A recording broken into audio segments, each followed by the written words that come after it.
The latest now on Congressman George Santos, charged with wire fraud, money laundering, and theft of public funds. He's out on bond after pleading not guilty and vowing to stay in Congress. Senior congressional correspondent Rachel Scott has the story. Good morning, Rachel.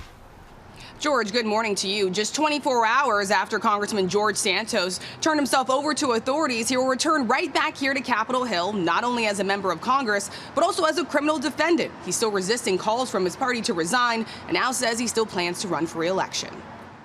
Will you resign, George? Congressman George Santos surrendering to authorities, pleading not guilty to 13 federal counts, making his way through a scrum of reporters and photographers to declare his innocence. I'm going to fight the witch hunt. I'm going to take care of clearing my name. Santos is facing charges of wire fraud, money laundering, and theft of public funds. He's also accused of unemployment fraud, receiving thousands in benefits even though he had a job making $120,000 a year. Why would you apply for unemployment benefits when you had a job making $120,000 a year? Rachel, this is part of my defense. This is inaccurate information, and I will get to clear my name on this. During the pandemic, it wasn't very clear. I don't understand where the government's getting their information, but I will present my facts. Prosecutors say that you got over $20,000 in unemployment benefits, sir. How is that acceptable? Ma'am, like I said, my employment was changed during the time. I don't understand where the government's coming from. Federal prosecutors say Santos lied to Congress, inflating his salary on financial disclosure forms, and defrauded donors by siphoning funds meant for his campaign to personal accounts, then using it to pay off personal debts and even buying designer clothes.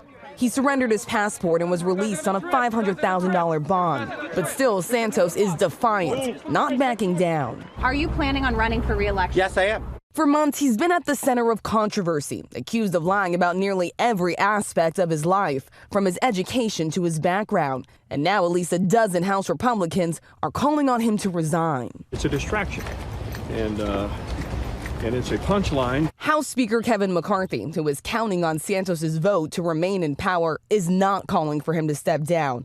But for the first time, making it clear he will not support Santos's bid for re-election. Santos has a lot going on. I think he has other things to focus on his life than running for Speaker.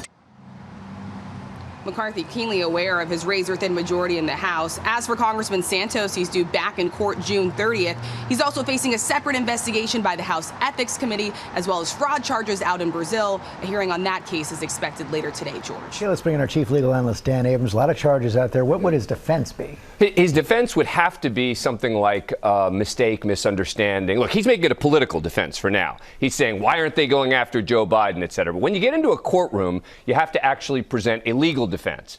And I would presume the defense would be they misunderstood what certain expenses were, they misinterpreted it, and also he would probably argue with regard to his intent that, okay, maybe there were some mistakes made, but they weren't done for the specific purpose of engaging in any sort of wrongdoing. Is that where the other lies he's told on his resume could come into play? So the other lies could come in only really in a potential, let's say, plea deal, right?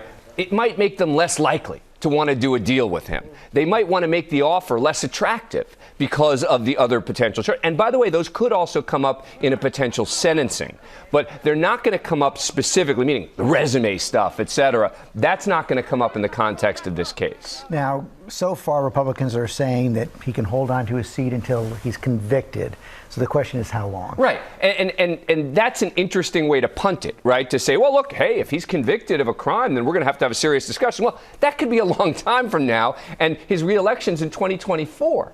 So it's not that far away. So it's a nice way for them to say, well, we'll deal with this once the courts deal with it. It may take a while. Because they need his vote. Yeah, well, they need his vote, and that's a close district, right? The last thing they want is a new election right now. Dan Abrams, thanks very much. Well, hey there, GMA fans. Robin Roberts here. Thanks for checking out our YouTube channel. Lots of great stuff here. So go on, click the subscribe button right over here to get more of awesome videos and content from GMA every day, anytime. We thank you for watching, and we'll see you in the morning on GMA.